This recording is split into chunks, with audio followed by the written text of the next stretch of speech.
ہوتا ہوا اللہ کے خوف سے۔ الحمدللہ وحدہ والصلاة والسلام على من لا نبی بعد، اما بعد فاعوذ باللہ من الشیطان الرجیم، بسم اللہ الرحمن الرحیم۔ یا ایہا الذین آمنوا باللہ ورسولہ،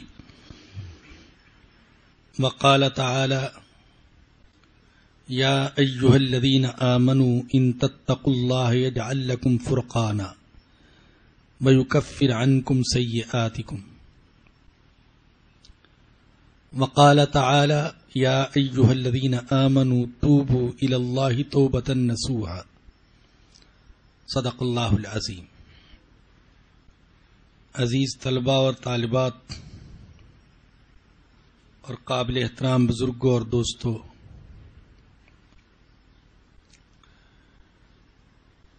آپ کے علم میں ہے کہ آج کے اس ماہانہ درس کا موضوع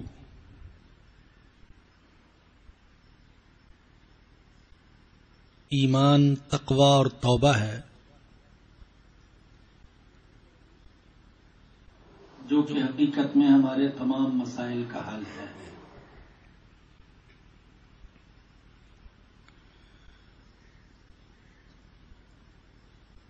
آپ حضرات ان تینوں اصطلاحات کے بارے میں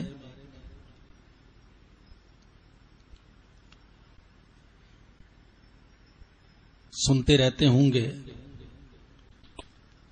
میں سب سے پہلے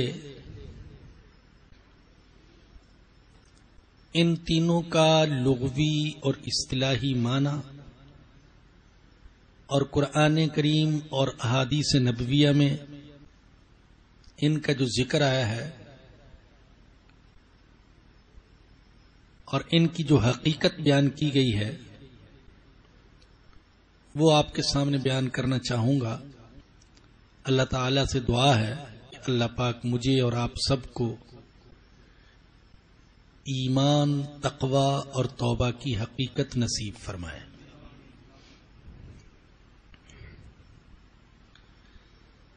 ایمان کا مادہ الف میم نون، یہ تین حروف، یہ ایمان کا مادہ جن سے ایمان کا لفظ نکلا ہے، اور یہ دو معنی پر دلالت کرتا ہے۔ ایک معنی تو امانت ہے جو کہ خیانت کی ضد ہے، اور دوسرا معنی اس کا تصدیق ہے جو کہ تکذیب کی ضد ہے۔ یہ تو لغت میں اس کا معنی ہے، ایمان کا معنی الف میم نون امن، اس سے یہ نکلا، اور دو معنی پر دلالت کرتا ہے۔ ایک تو امانت کے معنی پر جو کہ خیانت کی ضد ہے، اور وہ حدیث آپ کے پیش نظر رہنی چاہیے جس میں اللہ کے نبی نے فرمایا کہ لا ایمان لمن لا امانت لہ، جس کے اندر امانت کی صفت نہیں اس کے ایمان کا اعتبار نہیں ہے۔ ولا دین لمن لا عہد لہ، جس کے اندر ایفائے عہد کی صفت نہیں اس کے دین کا اعتبار نہیں،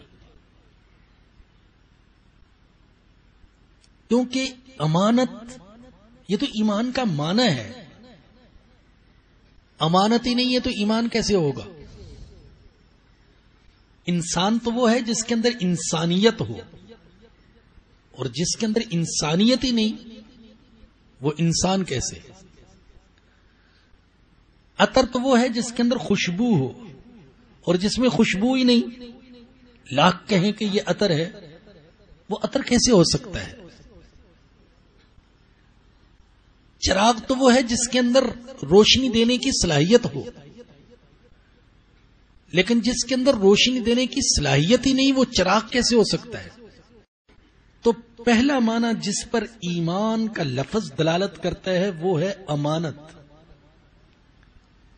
اور دوسرا معنی جس پر ایمان کا لفظ دلالت کرتا ہے وہ ہے تصدیق. تصدیق کرنا. تصدیق اگرچہ دل کا فعل ہے، نہ یہ ہاتھ کا فعل ہے، نہ پاؤں کا فعل ہے، نہ زبان کا فعل ہے. اصل تو تصدیق دل کا فعل ہے، لیکن زبان سے دل میں جو کچھ ہے اس کا اقرار کرنا بھی ضروری ہے. ہاں، اگر ایسے حالات ہوں کہ دل میں تو تصدیق ہے مگر جان کا خطرہ ہے اور کوئی زبان سے تصدیق نہیں کرتا، تو اس کے باوجود اس کا ایمان باقی رہے گا. اسے معاذ اللہ کافر نہیں کہا جا سکتا، وہ مومن ہوگا. جیسا کہ اللہ نے فرمایا من کفر باللہ من بعد ایمانہ الا من اکرہ وقلبہ مطمئن بالایمان ولکن من شرح بالکفر صدرا فعلیہ غضب من اللہ. جس شخص نے ایمان کے بعد اللہ کے ساتھ کفر کیا، یعنی زبان سے کلمہ کفر کہہ دیا اور اس کا دل ایمان پر مطمئن ہے، اس کو مجبور کیا گیا کلمہ کفر کہنے پر اور اس نے جان بچانے کے لیے کلمہ کفر کہہ دیا مگر دل ایمان پر مطمئن ہے، تو اللہ کہتے ہیں کہ میری نظر میں وہ مومن ہے، اس کو کافر مت کہو. لیکن اگر اس کا دل بھی کفر کے کلمے پر، کفر کی باتوں پر مطمئن ہے تو اب اس کے ایمان کا اعتبار نہیں ہے. تو دوسرا معنی جس پر ایمان کا لفظ دلالت کرتا ہے وہ ہے تصدیق. دل سے تصدیق، زبان سے اقرار. یہ لغت میں جو معنی ہے ایمان کا وہ میں نے آپ کو بتایا. اصطلاح میں ایمان کس کو کہتے ہیں؟ کتابوں میں لکھا ہے تصدیق الرسول صلی اللہ علیہ وسلم فی کل ما علم مجیئہ. جس چیز کے بارے میں ہمیں یقینی طور پر علم ہو جائے کہ یہ چیز، یہ حکم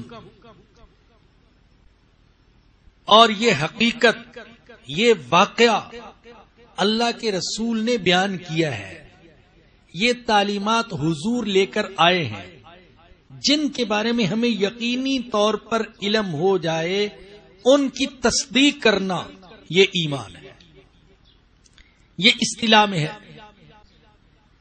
ایمان کس چیز پر ہے؟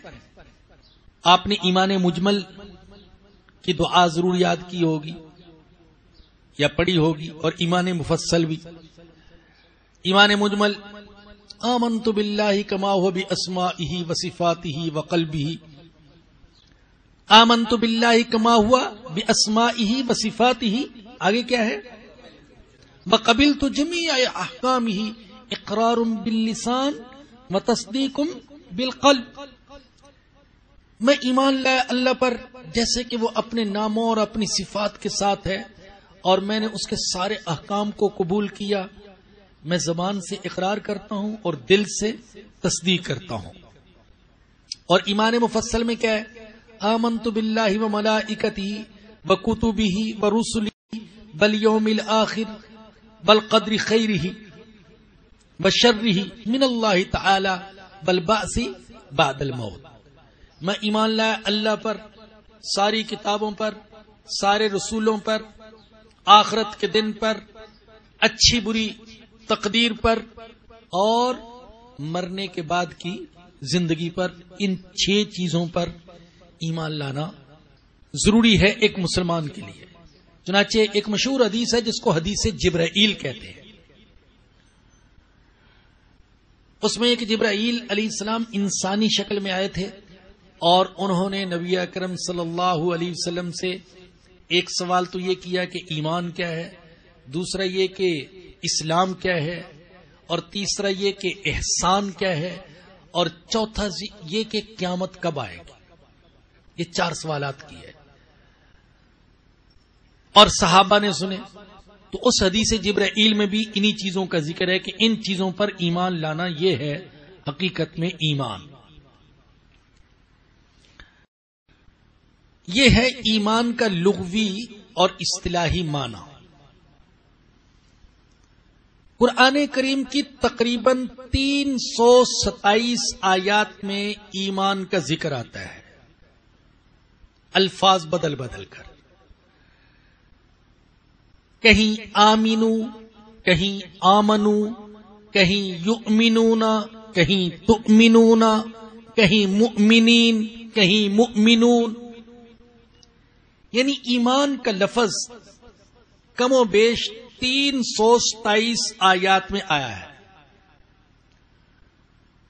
ظاہر ہے کہ اس مختصر وقت میں ہم ان میں سے 2-4 آیات بھی اگر بیان کریں اور ان کی تفسیر عرض کی جائے بہت وقت لگ جائے گا. صرف ایک آیت جو میں نے خطبے میں بھی پڑھی ہے، اللہ فرماتے ہیں یا ایھا الذین آمنوا آمینو، اے ایمان والو تم ایمان لے آؤ. یہ بڑی عجیب آیت ہے.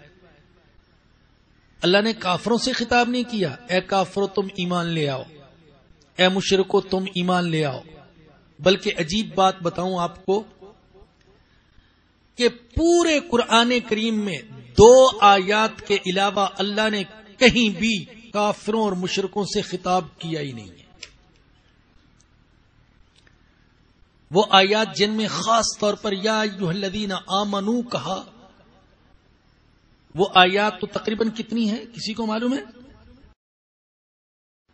78-79 کے قریب آیات ہیں، اور مستقل ایک کتاب بھی ملتی ہے، عربی میں لکھی گئی، اردو میں بھی ترجمہ ہو چکا، جس میں ان ساری آیات کو جمع کیا گیا جن میں اللہ نے یا ایھا الذین آمنو کہہ کر خطاب کیا ہے. وہ آیات جمع کی گئی، ان کا ترجمہ اور ان کی تفسیر لکھی گئی ہے اس کتاب میں. اردو میں بھی چھپ چکی، پہلے عربی میں چھپی تھی. لیکن اللہ نے کافروں کو کہیں بھی خطاب نہیں کیا، گویا کہ کافروں کو قابل خطاب سمجھا ہی نہیں گیا. میں نے کہا 2 آیتیں ایسی ہیں جن میں اللہ نے کافروں کو خطاب کیا. کوئی بتا سکتا ہے؟ کوئی حافظ، کوئی قاری صاحب بیٹھے ہوئے کہ وہ 2 آیات کون سی ہیں جن میں اللہ نے کافروں سے خطاب کیا ہے؟ یا ایھا الذین کفروا لا تعتذروا اليوم، اور دوسری تو سب کو معلوم ہونی چاہیے، سورہ کافرون، قل یا ایھا الکافرون. لیکن یا ایھا الذین کفروا لا تعتذروا اليوم یہ خطاب قیامت کے دن ہوگا. اللہ نے ذکر تو آج کیا لیکن آج خطاب نہیں کیا. اللہ کہتے ہیں قیامت کے دن میں کہوں گا اے کافرو آج معذرت نہ کرو، تمہاری معذرت قبول نہیں کی جائے گی. اور سورہ کافرون میں وہ اللہ نے اپنے حبیب سے فرمایا کہ آپ ان سے کہہ دیں قل یا ایھا الکافرون، فرما دیجئے اے کافرو لا اعبد ما تعبدون، میں عبادت نہیں کرتا جن کی تم عبادت کرتے ہو. یہ 2 آیات ہیں جن میں کافروں سے خطاب ہے. لیکن میں نے آپ کو بتا دیا کہ ان میں بھی حقیقت میں اللہ نے دنیا میں کافروں کو مخاطب نہیں بنایا. اسلام میں کفر کا پیبند نہیں لگایا جا سکتا، اور کفر کو اسلام کا لبادہ نہیں پہنایا جا سکتا. یہ بھی ایک کوشش رہی ہے. آپ نے سنا ہوگا دین اکبری، ہندوستان کے اس بگڑے ہوئے بادشاہ نے، اکبر نے ایک نیا دین پیش کرنے کی کوشش کی تھی، دین اکبری. اس دین میں گویا کہ اس نے بہت سے ادیان کی باتوں کو جمع کر دیا. کچھ چیزیں ہندو مذہب سے لیں، کچھ سکھ مذہب سے لیں، کچھ مسلمانوں سے لیں، کچھ عیسائیوں سے، کچھ یہودیوں سے، ایک نیا دین، دین اکبری.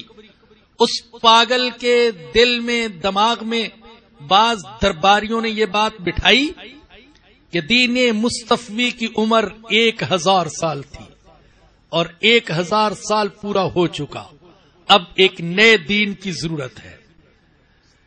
چنانچہ اس نے ایک نیا دین پیش کیا.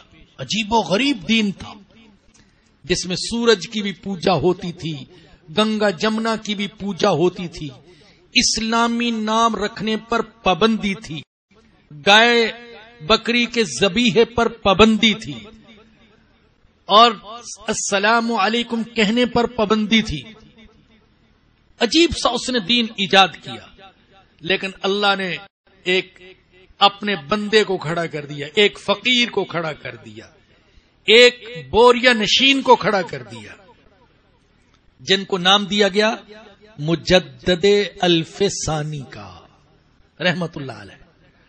آپ سمجھے کہ الف ثانی کا مجدد ان کو کیوں کہا جاتا ہے؟ کیونکہ درباریوں نے ذہن میں بات یہ بٹھائی تھی اکبر کے کہ اب تک جو وقت گزرا وہ ہے الف اول، پہلا 1000 سال.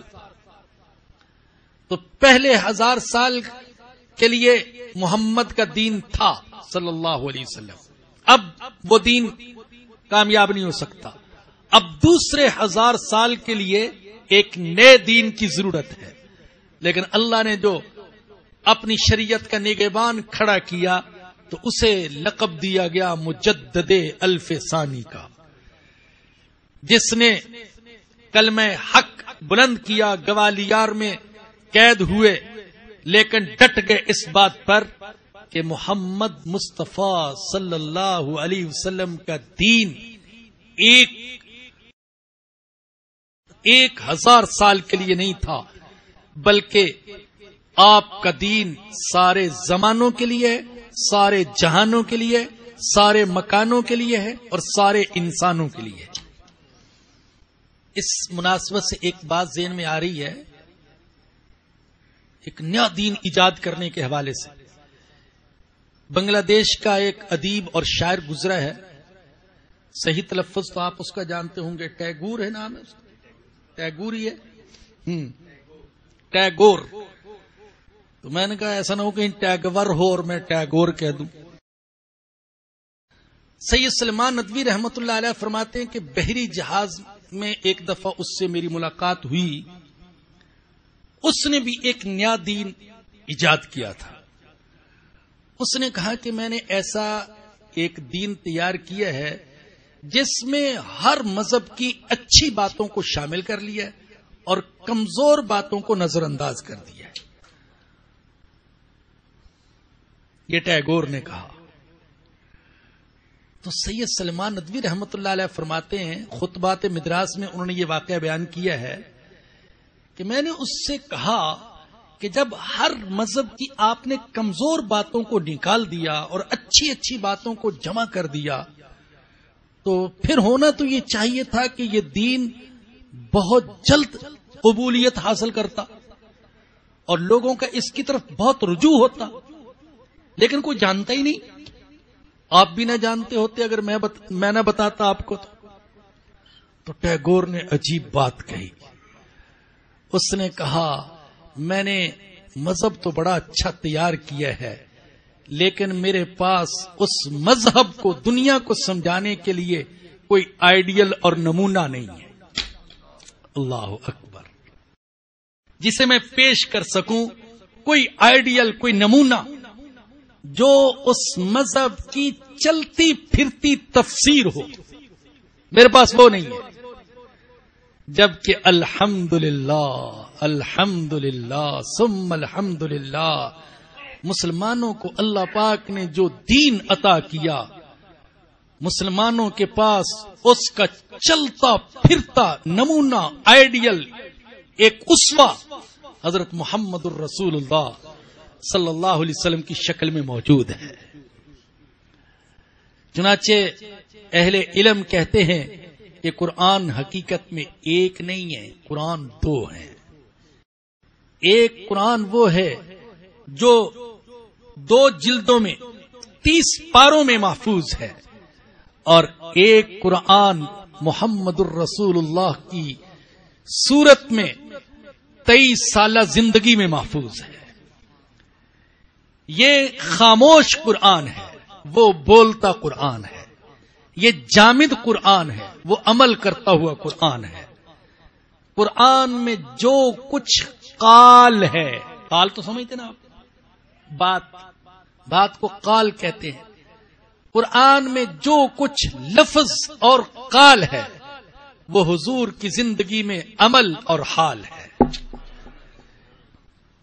اور قرآن سمجھ نہیں آ سکتا جب تک کہ حضور کے قدموں میں نہ بیٹھا جائے۔ جو حضور کے واسطے کو ہٹا کر قرآن کو سمجھنے کی کوشش کرے گا گمراہ ہو جائے گا، اور ہو گئے، بہت سے لوگ گمراہ ہو گئے جنہوں نے کہا کہ ہم اپنی ذہانت سے قرآن کو سمجھ سکتے ہیں۔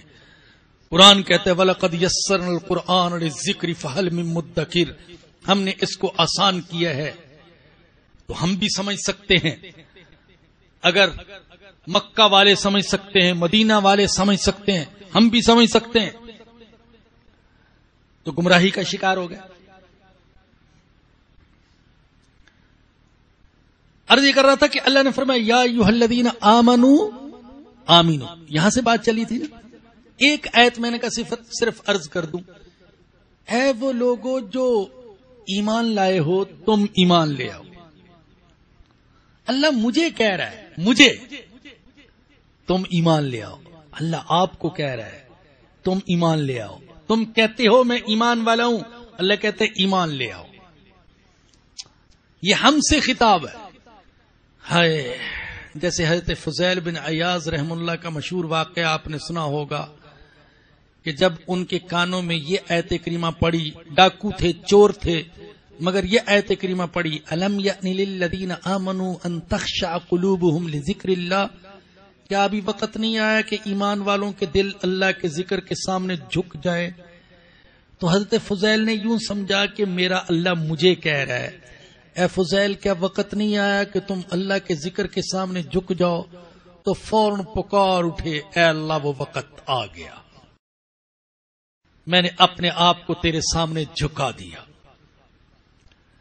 تو کیا میں اور آپ نہیں یہ جان سکتے کہ اللہ مجھے کہہ رہا ہے یا ایھا الذین آمنوا آمنو، اے وہ لوگوں جو ایمان لائے ہو تم ایمان لے آؤ۔ کیسے؟ تم ایمان لائے ہو ظاہر سے، اب ایمان لے آؤ باطن سے۔ تم ایمان لائے ہو قول سے، اب ایمان لے آؤ عمل سے۔ باتوں سے تو سارے اپنے آپ کو کہتے ہیں مومن، ہر ایک کہتے ہیں مومن، حتیٰ کہ جو اللہ کے ماں سوا کے سامنے سر جھکاتا ہے کہ اس سے بڑا شرک کوئی نہیں، وہ بھی کہتا ہے میں مومن ہوں۔ جو قبروں پر سجدہ کرتا ہے وہ بھی کہتا ہے میں مومن ہوں۔ درختوں کے سامنے سجدہ کرتا ہے وہ بھی کہتا ہے میں مومن ہوں۔ اور اللہ کیا کہہ رہے ہیں یا ایھا الذین آمنو، اے وہ لوگوں جو ایمان لائے ہو تم ایمان لے آؤ۔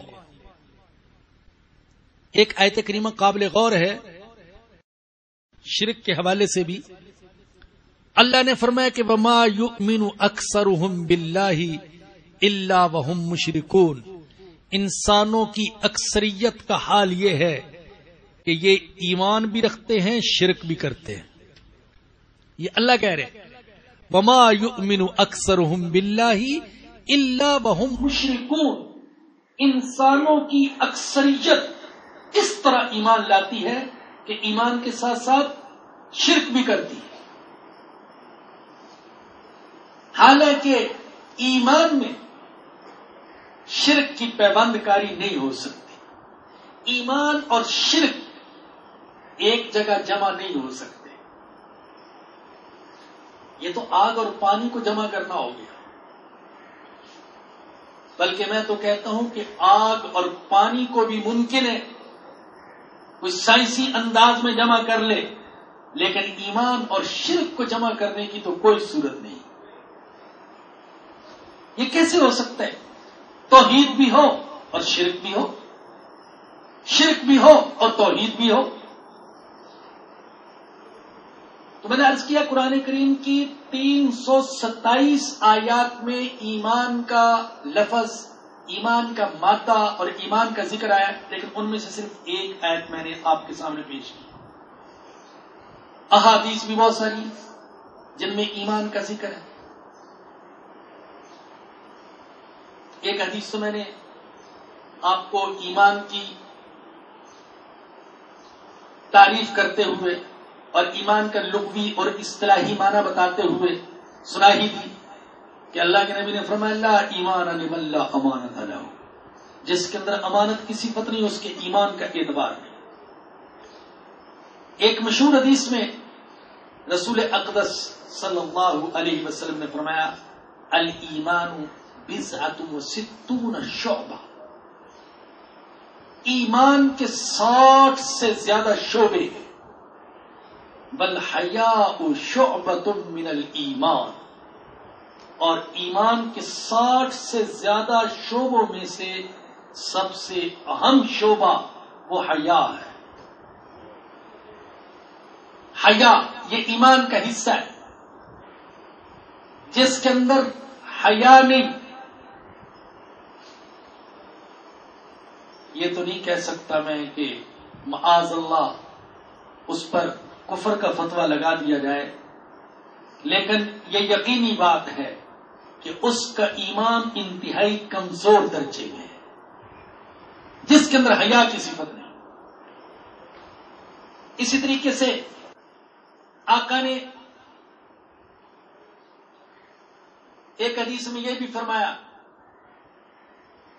ایمان ہی کا ذکر کرتے ہوئے، فرمایا کہ جو اللہ کے رب ہونے پر راضی اور اسلام کے اپنا مذہب ہونے پر اور محمد صلی اللہ علیہ وسلم کے اپنے پیشوا ہونے پر راضی ہے، اس نے ایمان کا مزہ چکھ لیا۔ ایمان کا مزہ وہ چکھے گا جو اس بات پر راضی کہ اللہ میرا رب، اسلام میرا دین اور محمد صلی اللہ علیہ وسلم میرے پیشوا۔ میں اختصار کے ساتھ عرض کر رہا ہوں، تقدیر پر راضی رہنا یہ بھی ایمان ہے۔ میں اللہ کی تقدیر پر راضی ہوں، جو اللہ نے میرے مقدر میں لکھ دیا۔ تفصیل کا موقع نہیں ہے۔ تقدیر پر راضی ہونے کا مطلب ہاتھ پاؤں توڑنا نہیں ہے۔ تقدیر پر راضی ہونے کا مطلب رہبانیت نہیں ہے۔ تقدیر پر راضی ہونے کا مطلب ترک اسباب نہیں ہے، کیونکہ اگر بیماری تقدیر میں ہے تو علاج بھی تقدیر میں ہے، بے روزگاری تقدیر میں ہے تو بے روزگاری کا علاج بھی تقدیر میں ہے۔ تو تقدیر پر راضی رہنا یہ بھی ایمان، اچھے اخلاق یہ بھی ایمان، سچائی یہ بھی ایمان۔ ایک حدیث میں آقا نے فرمایا کہ مومن بخیل ہو سکتا ہے، بزدل ہو سکتا ہے، دوسرے کسی گناہ کا بھی ارتکاب کر سکتا ہے، لیکن مومن جھوٹا نہیں ہو سکتا۔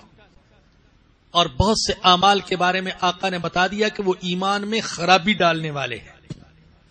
غصہ یہ ایمان میں خرابی ڈالنے والا عمل ہے۔ ظالم کی مدد، خیانت، وعدہ خلافی، چوری، چکاری، زنا، بدکاری، بدنظری، یہ سب ایمان میں خرابی ڈالنے والے اعمال ہیں۔ یہ تو ایمان ہو گیا۔ میں دوسرے لفظ کی طرف آتا ہوں، دوسرے عنوان کی طرف، دوسری اصطلاح کی طرف، وہ ہے تقوی۔ تقوی کا مادہ کیا ہے؟ باؤ قاف یا، یہ تقوی کا مادہ ہے۔ اور وقایا کا معنی کیا ہوتا ہے؟ حفظ الشیء مما یؤذیہ ویضرہ، کسی چیز کو اس سے بچانا، اس چیز سے بچانا جو اس کو نقصان دے یا اس کو تکلیف دے۔ یہ لغت میں بقایا کا معنی ہے، جو کہ تقوی کا مادہ ہے، جس سے تقوی کا لفظ بنا ہے. اور اصطلاح میں تقوی کس کو کہتے ہیں؟ حفظ النفس اما یؤسم، اپنی ذات کو گناہوں سے بچانا. اور تقوی کی حقیقت کو حاصل کرنے کے لیے ہر اس عمل کو چھوڑنا ضروری ہے جس سے اللہ نے منع کیا ہے. اور تقوی کا کمال حاصل کرنے کے لیے بعض مباح اور جائز چیزوں کو بھی چھوڑنے کی ضرورت پیش آتی ہے. اس لیے کہ ایک حدیث میں ہمارے آقا صلی اللہ علیہ وسلم نے فرمایا الحلال بین والحرام بین وبینہما مشتبہات، حلال بھی واضح ہے، حرام بھی واضح ہے، اور ان دونوں کے درمیان، حلال اور حرام کے درمیان کچھ مشتبہ چیزیں ہیں جن کی وجہ سے انسان اشتباہ میں پڑ جاتا ہے. فرمایا کہ ان مشتبہ چیزوں کو بھی چھوڑ دو. یہ تقوی کا اصطلاحی معنی ہے. ایک حدیث میں آقا نے فرمایا کہ ایک صحابی نے کوئی بات پوچھی تو آقا نے فرمایا کہ گناہ وہ ہے جو تمہارے دل میں کھٹک پیدا کرے. یہ اشتباہ کی بات کر رہا ہوں کہ مشتبہ چیز کو بھی چھوڑ دے. کیونکہ انسان کا حال یہ ہے کہ بعض اوقات جب ایمان کمزور ہو تو یہ حرام کو بھی کسی نہ کسی طریقے سے حلال بنا لیتا ہے. سب سے بڑا مفتی ہمارے سینے میں ہے. ہم مفتیوں سے فتوے پوچھتے ہیں اور پوچھنے چاہیے، لیکن سب سے بڑا مفتی تو یہ ہے جس کے دل میں ایمان ہوگا. جب اس کے سامنے حرام آئے گا، جب گناہ کا کوئی عمل آئے گا تو دل میں کھٹک پیدا ہوگی. یہی گناہ ہے. آقا نے فرمایا کہ اس سے بچ جاؤ. قرآن کریم کی تقریباً 158 آیات میں تقوی کا ذکر ہے. جس کے دل میں تقوی پیدا ہو جائے گا، اللہ اس کے دل میں ایک نور پیدا کر دے گا، جس نور کی روشنی میں وہ گناہ کی حقیقت کو بھی سمجھ لے گا اور گناہ سے بچنا بھی اس کے لیے آسان ہو جائے گا. آیات کی طرح احادیث نبویہ میں بھی تقوی کا ذکر آتا ہے. حضرت ابو سعید خدری رضی اللہ تعالیٰ عنہ کہتے ہیں میں نے عرض کیا اوصنی یا رسول اللہ صلی اللہ علیہ وسلم، مجھے کوئی وصیت کرے. حضور نے فرمایا کہ اوصی کا بتقوی اللہ فإنہ رأس کل شیء، میں تمہیں تقوی کی نصیحت کرتا ہوں، اللہ کے تقوی کی وصیت کرتا ہوں، اس لیے کہ یہ ہر چیز کا سر ہے، ہر چیز کی بنیاد ہے. اللہ نے دوسرے پارے میں حج کا ذکر کیا اور حاجیوں کو یہ تاکید بھی کی کہ جب حج کے لیے جاؤ تو زاد سفر لے کر جاؤ، توشہ سفر لے کر جاؤ. بہت سے لوگ تھے اسلام سے قبل بھی حج کے لیے آتے تو خالی ہاتھ آتے تھے. پوچھا جاتا کیوں ایسا کرتے ہو؟ کہتے ہم اللہ پر توکل کرنے والے ہیں. اور جب وہاں پہنچتے تو بھیک مانگنا شروع کر دیتے. اللہ نے مسلمانوں سے کہا نہیں، تم جاؤ تو زاد سفر لے کر جاؤ. اور بیچ میں فرما دیا فإن خیر الزاد التقوی، بہترین زاد سفر تقوی ہے.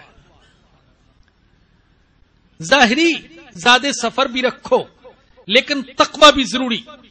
احادیث تو بہت ساری ہیں، میں ایک انتہائی جامع حدیث ہے وہ آپ کو سنانا چاہتا ہوں اور درخواست کرتا ہوں اس حدیث کو اپنے دل پر بھی لکھ لیجئے اور اپنی ڈائریوں اور کاپیوں میں بھی یادداشت کے طور پر لکھ لیجئے.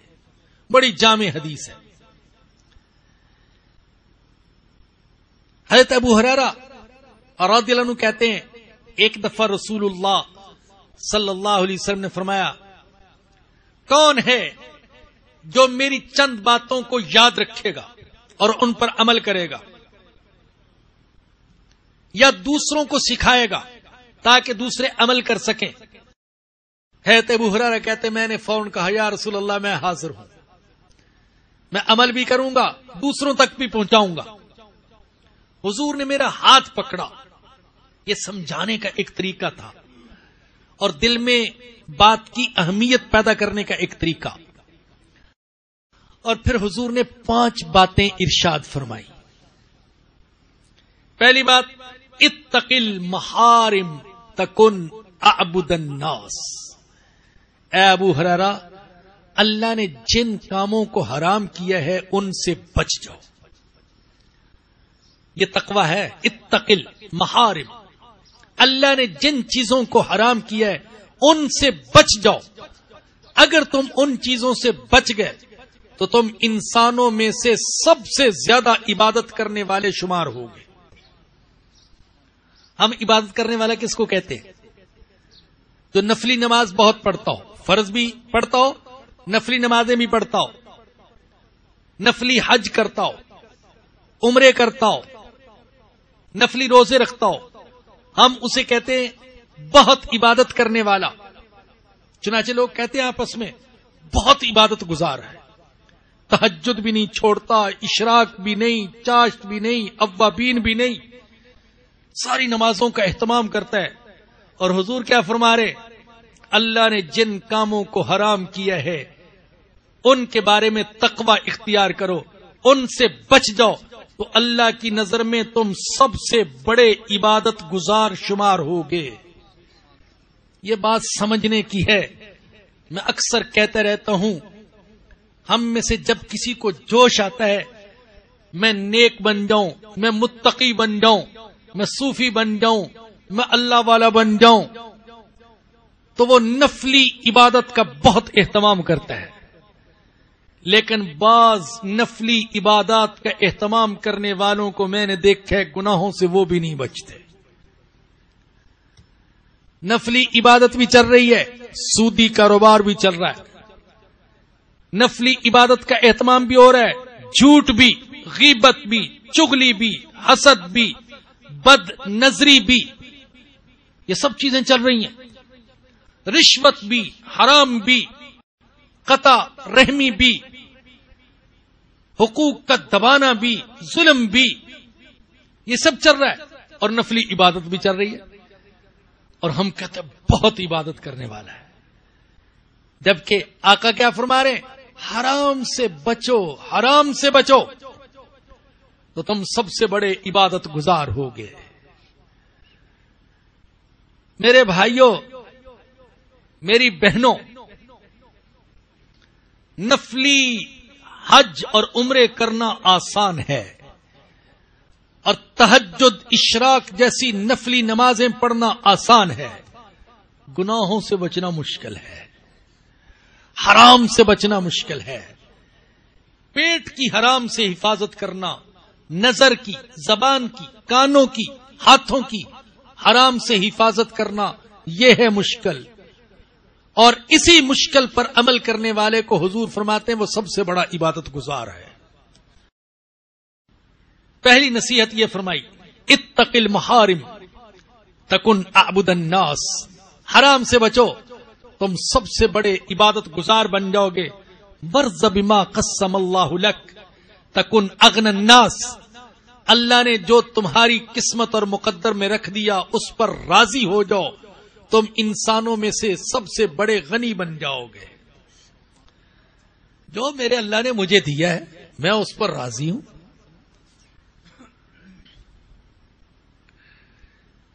ایک سادہ سا شعر ہے، کسی شاعر نے کہا، تیرے سر پہ تاج ہے، میرے دوش غم پہ گلیم ہے.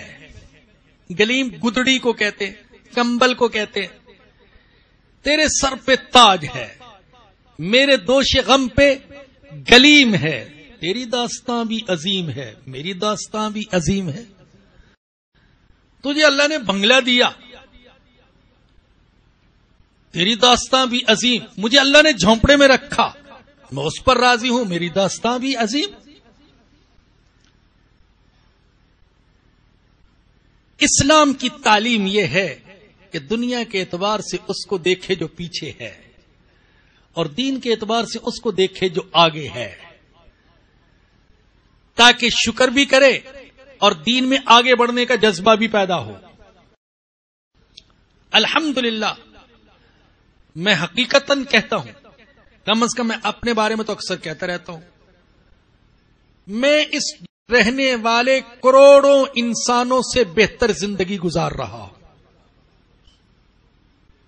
سب سے بڑی نعمت تو اللہ پاک نے ایمان کی عطا فرمائی ہے، سب سے بڑی نعمت، جس نعمت سے بڑے بڑے ذہین لوگ، ڈاکٹر، انجینئر، سائنسدان، پڑھے لکھے لوگ محروم ہیں۔ اللہ نے مجھ جیسے کمزور انسان کو ایمان جیسی نعمت عطا کی، قرآن جیسی نعمت عطا کی، حضور کی غلامی کی نعمت عطا کی۔ مجھے یاد نہیں ہے جب سے پیدا ہوا ہوں آج تک میں کبھی بھوکا سویا ہوں۔ یہ اللہ پاک کی نعمت نہیں ہے؟ کتنے لوگ ہیں اس دنیا میں جو بھوکے سوتے ہیں، جن کے بچے بھوکے سوتے ہیں؟ تو کیوں نہ ہم اللہ کا شکر ادا کریں؟ فرمایا کہ تم اگر قسمت پر راضی ہو تو تم سب سے بڑے غنی ہو، اس لیے کہ غنی انسان صرف پیسے سے نہیں ہوتا، کرنسی سے نہیں ہوتا، غنی دل سے ہوتا ہے۔ ہمارے آقا سب سے بڑے غنی تھے، کیا اس لیے کہ سونے چاندی کے انبار تھے؟ نہیں، حضور کو تو نیند نہیں آتی تھی اگر گھر میں سونے کا ٹکڑا ہوتا تھا۔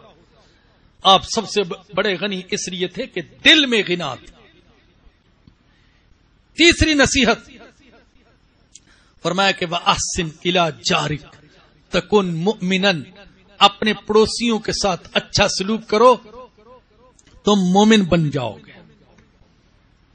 چوتھی وَأَحِبَّ لِلنَّاسِ مَا تُحِبُّ لِنَفْسِكَ تَكُنْ مُسْلِمًا، دوسروں کے لیے بھی وہ چیز پسند کرو جو اپنے لیے پسند کرتے ہو، تم مسلمان بن جاؤ گے۔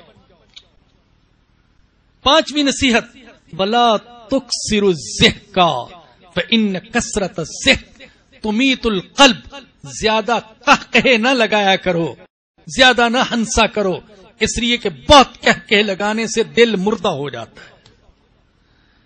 یاد رکھیے مسکراہٹ اور چیز ہے، قہقہے لگانا، ہنسنا اور چیز ہے۔ ہمارے آقا صلی اللہ علیہ وسلم بہت زیادہ متبسم انسان تھے، ہر وقت مسکراتے تھے، حالانکہ دل درد اور غم سے بھرا ہوا، مگر چہرے پر تبسم اور مسکراہٹ، اور ان دو چیزوں کا جمع ہونا بڑا مشکل ہے، مگر اللہ نے حضور کے لیے آسان فرما دیا۔ تو تبسم، مسکراہٹ، خوش طبعی اور چیز ہے، اور فضول قہقہے لگانا اور چیز ہے۔ جس کو آخرت کا غم لاحق ہو جائے اور دین کا غم لاحق ہو جائے، اسے کوئی غم پریشان نہیں کر سکتا۔ اور یہ جو قہقہے لگانے، ہنسنے لگانے والے ہیں اور لگوانے والے، ان میں سے بہت سے ایسے ہیں جو بے بسی کی موت مرتے ہیں۔ یہ ہے بھئی تقوی۔ اب آخری عنوان کی طرف آئیں، آخری اصطلاح کی طرف، توبہ۔ میں نے یہ انداز اس لیے اختیار کیا کہ آپ حضرات ان موضوعات پر تو سنتے ہی رہتے ہیں، ایمان، تقوی، توبہ، کوئی مسجد ایسی نہیں جس میں ان موضوعات پر بیان نہ ہوتا ہو۔ تو میں نے کچھ ایسی چیزیں آپ کے علم میں آ جائیں جو شاید پہلے بعض ساتھیوں نے نہ سنی ہوں۔ توبہ کا مادہ تا واو با ہے، اور لغت میں اس کا معنی ہے رجوع کرنا۔ اور امام راغب اصفہانی رحمت اللہ علیہ وہ فرماتے ہیں کہ اصطلاح میں توبہ کا معنی کیا ہے؟ گناہ کو چھوڑ دینا، گناہ پر نادم ہونا، آئندہ گناہ نہ کرنے کا عزم کرنا، اور جو ہو چکا اس کی تلافی کی کوشش کرنا۔ یہ چار چیزیں ہیں میرے بھائیو توبہ کا جز۔ ان سے توبہ مکمل ہوتی ہے۔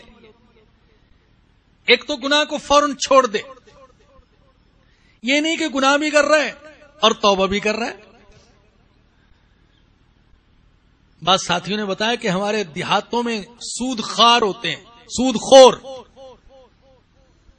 سودی قرضے دیتے ہیں لوگوں کو۔ مختلف علاقوں میں، نام نہیں لیتا میں، ان کے پاس کوئی مجبور پریشان حال شخص آئے، تسبیح ہاتھ میں ہوتی ہے حاجی صاحب کے کہ قرض درکار ہے، گھر میں میت پڑی ہے یا بیمار ہے، اس کو ہسپتال لے جانا ہے، کتنا قرض چاہیے؟ کہتا 5,000. کہتے 1 مہینے بعد دو گے تو 6,000 دینا ہوگا، 2 مہینے بعد دو گے تو 7,000 دینا ہوگا، اور 7 تسبیح پر استغفر اللہ استغفر اللہ استغفر اللہ استغفر. سودی لین دین کی بات بھی ہو رہی ہے اور 7 تسبیح بھی چل رہی ہے، استغفر اللہ استغفر اللہ استغفر اللہ. بدبخت کسی کی بہن اور بیٹی کو تاک بھی رہے، نظر نہیں جھکاتا، اور 7 استغفر اللہ استغفر اللہ استغفر اللہ. حالانکہ توبہ کا پہلا قدم اور پہلی شرط وہ گناہ سے رک جانا ہے. رک جا، جب رکا ہی نہیں تو توبہ کیا؟ لوگوں نے سن لیا کہ بھائی اللہ بڑا غفور رحیم ہے، 1000 بار بھی توبہ کرو تو توبہ قبول کرتا ہے، 1000 بار توبہ توڑو پھر بھی قبول کرتا ہے. اور اسی سے وہ کسی شاعر نے کہا، توبہ میری جام شکن، جام میرا توبہ شکن. توبہ میری جام شکن اور جام میرا توبہ شکن، یہ ڈھیر ہے ٹوٹے ہوئے پیمانوں کا. توبہ کرتا ہے تو جام کو توڑ دیتا ہے، جام سامنے آتا ہے تو توبہ کو توڑ دیتا ہے، تو کہتے ہیں ٹوٹے ہوئے پیمانوں کا ڈھیر لگ گیا ہے. یہ توبہ نہیں. اور یہ نہیں کہ صرف انسانوں کے سامنے توبہ، استغفر اللہ استغفر اللہ لا حول ولا قوت الا باللہ، انسانوں کے سامنے زبانی جمع خرچ، یہ نہیں، حقیقت میں توبہ. اس کے لیے بھی ایک شعر سن لیجئے. بہت مشکل ہے بادہ گلگوں سے بچنا خلوت میں، اور بہت آسان ہے یاروں میں معاذ اللہ کہنا. بادہ گلگوں شراب کو کہتے ہیں ویسے.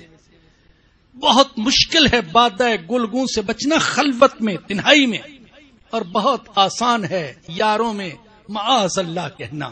لا حول ولا قوت الا باللہ کہنا انسانوں کے سامنے آسان، مگر خلوت اور تنہائی میں یوسف علیہ السلام کی طرح کہہ دینا معاذ اللہ انہ ربی. زلیخا کا حسن رانا دیکھنے کے باوجود اور گناہ کی دعوت کے باوجود کہہ دینا معاذ اللہ، اللہ کی پناہ، تیرے بت تنہائی میں نہیں دیکھ سکتے، میرا اللہ تنہائی میں بھی دیکھتا ہے، میں گناہ کے قریب نہیں جا سکتا. تو گناہ کی پہلی شرط، پہلا قدم وہ گناہ کو توبہ کی پہلی شرط اور پہلا قدم وہ گناہ کو چھوڑنا ہے. دوسرے نمبر پر ندامت، شرمندہ ہو، غلط ہوا، جو ہونا تھا وہ غلط ہوا، نہیں ہونا چاہیے تھا، ندامت ہو. اور تیسرے آئندہ گناہ کے قریب نہ جانے کا عزم.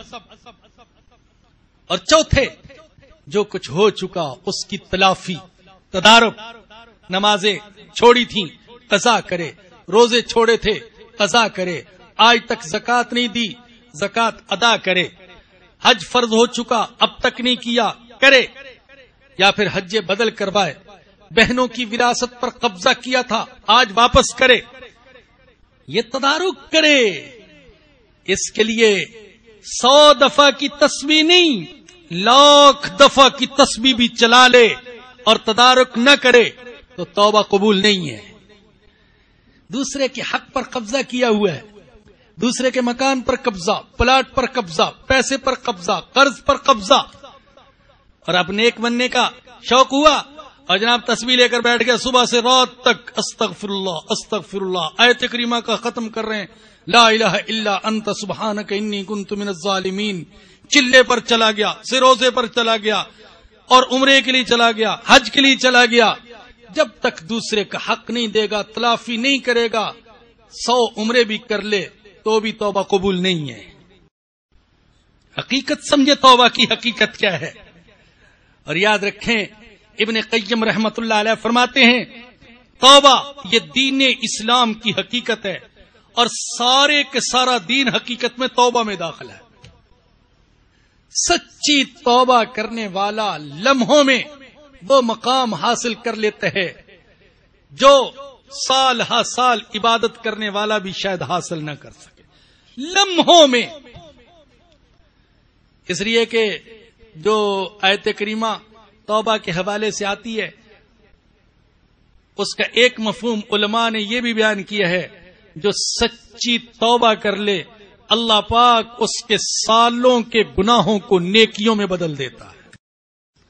الا من تاب وآمن وعمل عملا صالحا فاولئک یبدل اللہ سیئاتہم حسنات وکان اللہ غفورا رحیما۔ قرآن کریم کی 48 آیات میں توبہ کا ذکر ہے، اور اگر معنی کے اعتبار سے دیکھا جائے تو پھر تو تعداد بہت زیادہ ہے، لیکن وہ آیات جن میں توبہ کا لفظ آیا ہے وہ 48 ہیں۔ توبہ کرنا انبیاء کا طریقہ ہے، انبیاء کا شیوا۔ انبیاء توبہ کرتے تھے، حالانکہ معصوم آدم علیہ السلام نے توبہ کی، نوح علیہ السلام نے توبہ کی، موسیٰ علیہ السلام نے توبہ کی، یونس علیہ السلام نے توبہ کی، اور ہمارے آقا کے بارے میں تو آتا ہے ایک مجلس میں بعض اوقات 100 بار توبہ اور استغفار فرماتے تھے۔ توبہ کس چیز سے کرنی ہے بھائی؟ توبہ کفر سے، شرک سے، منافقت سے، زنا سے، شراب سے، حرام روزی سے، جھوٹ سے، خیانت سے، غیبت سے، رشوت سے، سود سے، قطع رحمی سے، فحاشی سے، بے پردگی سے، بے حیائی سے، ان ساری چیزوں سے توبہ ہے۔ یہ جو 3 اصطلاحات ہیں، اب آپ دیکھیے کہ اگر ایمان کی حقیقت نصیب ہو جائے تو کون سا مسئلہ باقی رہے گا؟ تقوی کی حقیقت نصیب ہو جائے یا کوئی سچی توبہ کر لے تو کون سا مسئلہ باقی رہے گا؟ لیکن مسائل 2 قسم کے ہیں، ایک ہے انفرادی اور ایک ہے اجتماعی مسائل۔ انفرادی مسائل کے لیے انفرادی توبہ کافی ہے، لیکن اجتماعی مسائل کے حل کے لیے اجتماعی توبہ ضروری ہے۔ پاکستان پر اگر مجموعی طور پر پاکستانیوں کی بے راہ روی اور مختلف جرائم کی وجہ سے اللہ کا غضب نازل ہو رہا ہے تو یہ نہیں ٹل سکتا جب تک کہ ہم اجتماعی طور پر توبہ نہ کریں۔ امت مسلمہ اگر ذلت کا شکار ہے تو صرف میرے توبہ کرنے سے، آپ کے توبہ کرنے سے پوری امت کی ذلت عزت میں نہیں بدل سکتی جب تک کہ پوری امت وہ توبہ نہ کرے۔ اجتماعی مسائل کے حل کے لیے اجتماعی ایمان ضروری ہے، اجتماعی توبہ ضروری ہے، اور انفرادی کے لیے انفرادی توبہ۔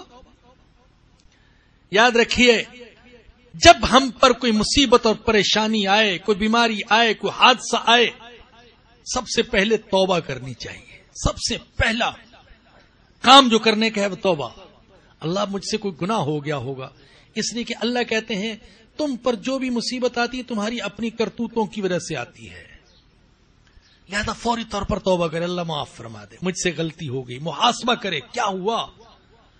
ایک بزرگ فرماتے ہیں جب میں اپنے گھوڑے کو سرکشی کرتے ہوئے دیکھتا ہوں تو میرا دل گواہی دیتا ہے کہ آج مجھ سے اللہ کے سامنے سرکشی ہو گئی ہوگی، جو گھوڑا مجھ سے سرکش ہو گیا۔ اس میں بھی اثر دیکھتا ہوں، اللہ کی نافرمانی کی جاتی ہے، اولاد نافرمان ہو جاتی ہے، اور مصیبتیں اور پریشانیاں آنے لگتی ہیں، تو پہلے مرحلے پر توبہ کرے۔ بلکہ بہت سے مسائل ان کا حل یہ ہے کہ سچے دل سے توبہ کی